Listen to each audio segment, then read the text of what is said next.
walang magawa. Ayan. Thanksgiving ngayon, kaya gagawa ako nito. Itong pork belly na naman. So, pupunta ako doon sa customer ko dahil doon kami magte-Thanksgiving.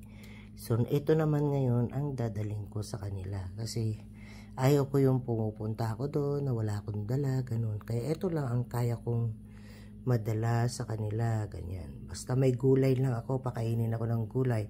Pakainin ko naman sila ng pork belly. Kaya gagawa na naman tayo ng pork belly. Mag-isa ako magte-Thanksgiving, pumasok yung asawa ko, kaya doon ako magte-Thanksgiving. Yan.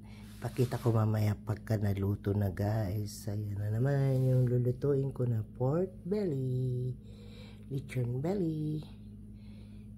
Yan. Pag nagawa ko na ito mamaya, papakita ko sa inyo anong iresulta. Kaya bye!